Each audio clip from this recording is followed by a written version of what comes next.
Hello class, I am Teacher M and today we'll dive into the world of physical activity where we'll discover the fun and importance of moving our bodies in different ways. Let's buckle up as we start our lesson for today.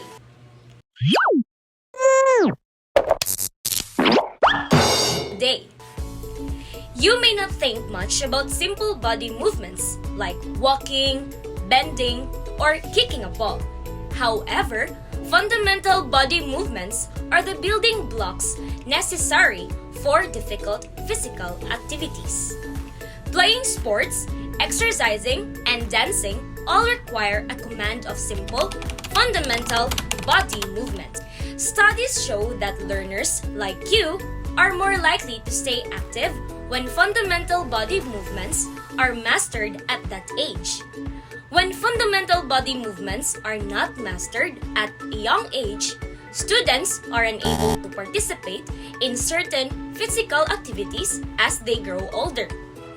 For example, a student who never learns to dribble a ball cannot later participate on the middle school basketball team.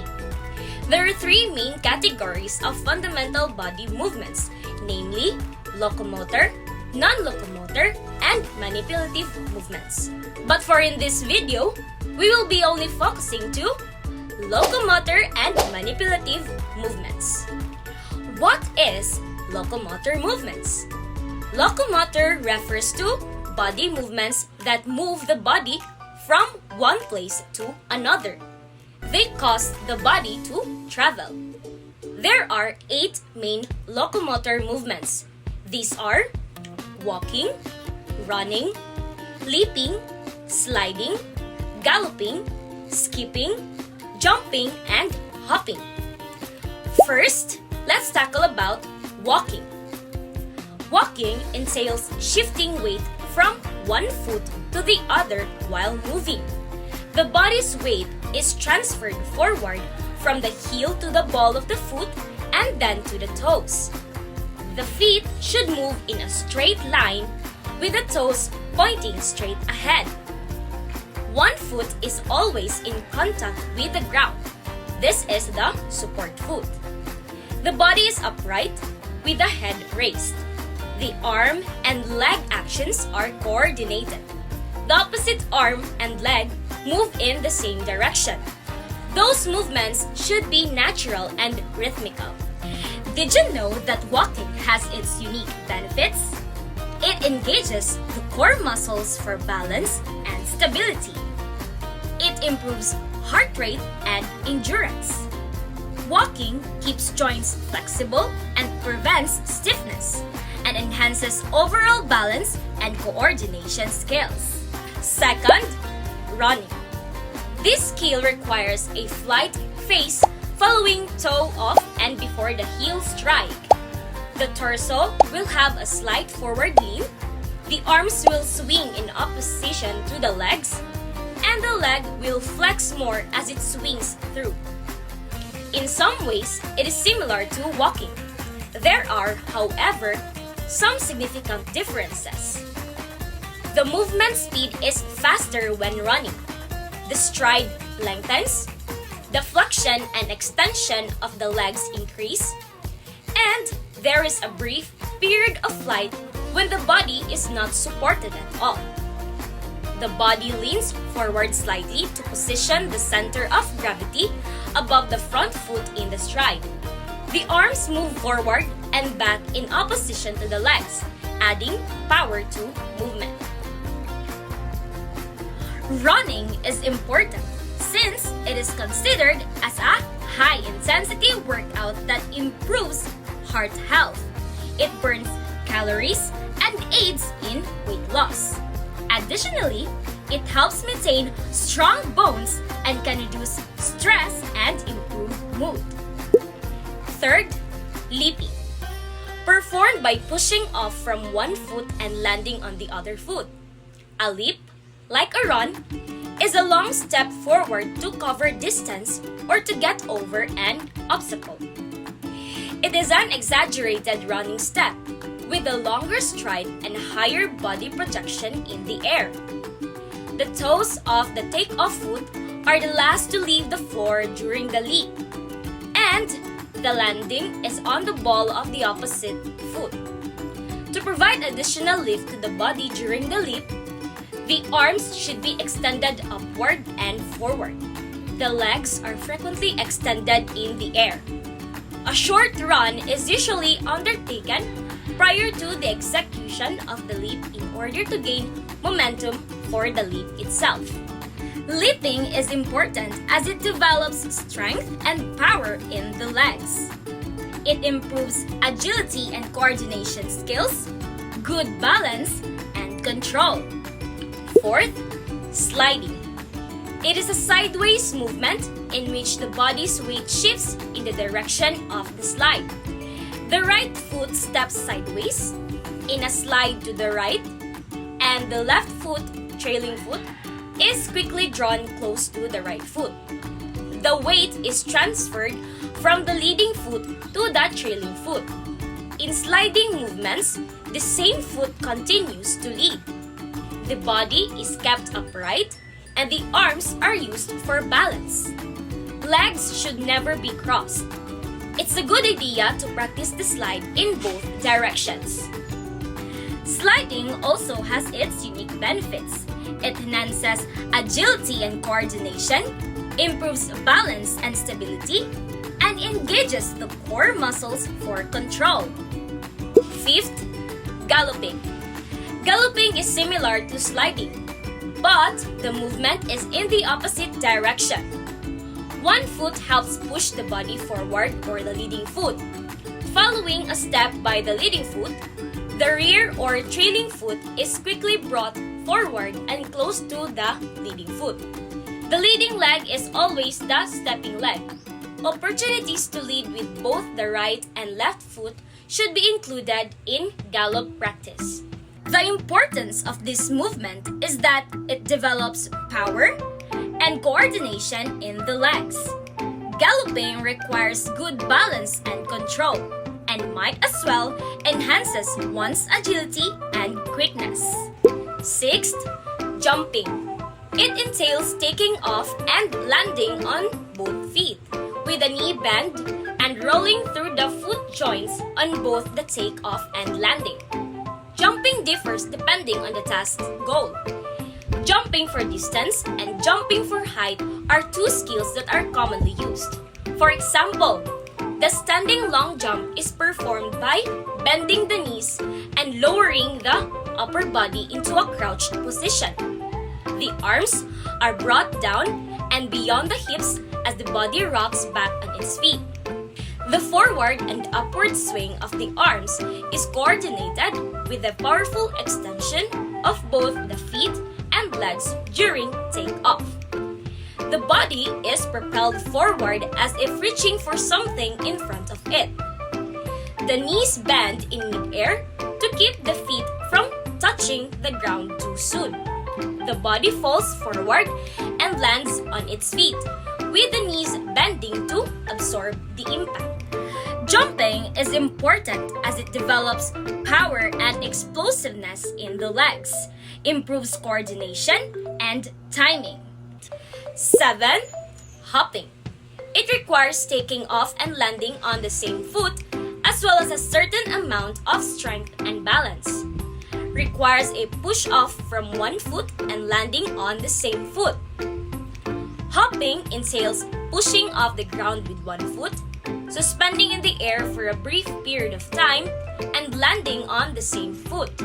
The toes and ball of the foot, or the supporting foot, push off from the ground, with the opposite foot's knee bent and the feet off the ground or the non-supporting foot. To assist with body lift, the arms are thrust upward. In that order, the landing is on the toes, ball, and heel of the foot. The knee is slightly bent to help absorb the impact of the landing. The arms and non-supporting foot are used to help with balance. Why do we need to properly hop?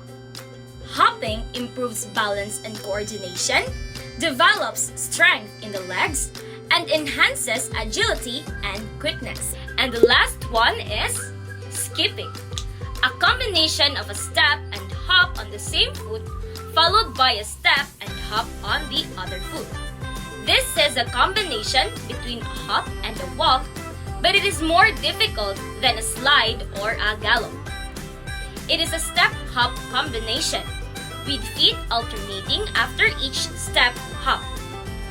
A long step on one foot is taken, followed by a hop on the same foot, and then a step with the opposite foot, followed by another hop.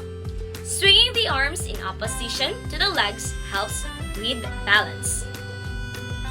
Learning how to skip properly improves coordination and sense of rhythm. It increases heart rate and endurance and requires good balance and control. That's it for the 8 locomotor movements.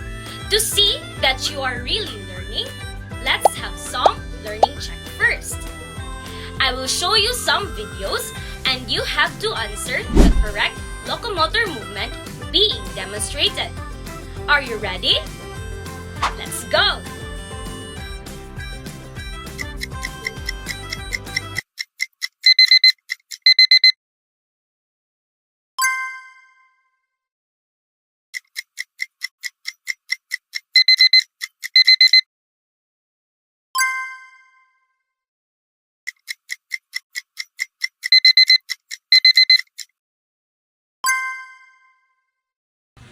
Did you get all the correct answers from the videos? If yes, then congratulations! You are now knowledgeable about locomotor movements. At this time, we are now at the second part of our lesson. What is manipulative movements? It involves using hands, feet, or other body parts to control and move objects, and they are a crucial component of many sports and physical activities. These skills are important for overall physical fitness. Many sports and activities require these skills and body movements, such as basketball, tennis, and soccer. Throwing, catching, foot and hand dribbling, kicking, volleying, striking, and twirling are some of the manipulative movements being taught. First, throwing. It refers to send the ball upward or forward through the air by moving your hands and arms. Why do we need to learn throwing properly? It teaches hand-eye coordination and accuracy. Might as well build strength and flexibility in the arms and shoulders. Second, catching. It is the receiving of the ball from a throw and hold it with both hands. If you master proper catching, it enhances hand-eye coordination and reflexes, and also it develops timing and anticipation skills. Third, hand dribbling. Hand dribbling refers to the act of moving a ball with the hands while maintaining control and possession of the ball. This skill is often taught and practiced in sports such as basketball or other team handball, among others. Hand dribbling's benefits are improving coordination between hands and eyes and helps develop control and dexterity. Fourth, foot dribbling. It is the skill of maneuvering a ball while keeping it close to your feet and maintaining control. Foot dribbling is often taught and practiced in sports such as soccer and rugby, and among others. Foot dribbling is important as it enhances control, balance, and coordination with the feet. Also, it builds agility and leg strength. Fifth, kicking. Involves swinging the leg and making contact with the ball with the laces or instep of the foot, while also using other body parts such as the arms and torso for balance and stability. This skill is often taught and practiced in sports such as soccer, football, kickball, and rugby, and among others. When you know how to properly demonstrate kicking, it develops leg strength, precision, and coordination. Sixth, volleying. Volleying is considered the act of striking an object, typically a ball, in mid-air before it hits the ground. This skill is often taught and practiced in sports such as volleyball, tennis, and badminton, among others. Volleying has its unique benefits. This movement sharpens hand-eye coordination and timing, and it encourages agility and quick reactions. 7th, striking. Striking a ball typically refers to the act of hitting a ball with a racket, bat, golf club, or other equipment designed for striking. This skill is often taught and practiced in sports such as tennis, badminton, baseball, and golf, among others. Striking is important as it builds upper body strength and coordination and enhances timing and accuracy. And lastly, twirling. Twirling a hula hoop refers to the act of rotating a hoop around one's body, typically the waist, using a swinging motion of the hips. The importance of twirling are as follows: promotes coordination and balance, helps with fluid movement and body control, and twirling is often used in dance, baton twirling, and gymnastics. That's it for the second part of our lesson, which is the manipulative movements. Let's do a learning check first for me to know that you really learned something. I will show you again some videos and you have to answer the correct manipulative movement being demonstrated. Are you ready? Let's start!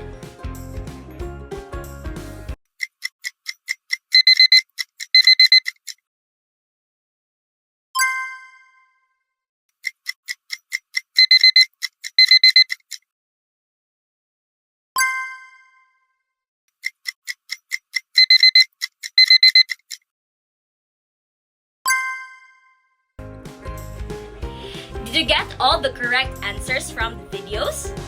If yes, then congratulations! You are now knowledgeable about manipulative movements. Before we end, let's remember some important takeaways.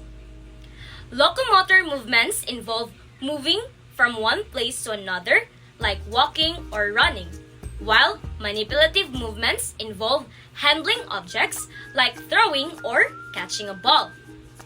Both are fundamental for physical development in children, promoting coordination, strength, and balance. They also enhance cognitive skills through problem solving and spatial awareness. Additionally, these movements encourage social interaction, teamwork, and communication, making them vital for overall physical, cognitive, and social development. Today, we've learned that moving our bodies in different ways is not only fun, but also important for our health and development. Keep practicing your locomotor and manipulative skills, and you'll continue to grow stronger and more confident. Once again, this is Teacher M. Join us next time for more exciting adventures in learning and movement. Keep moving and exploring. Goodbye, class!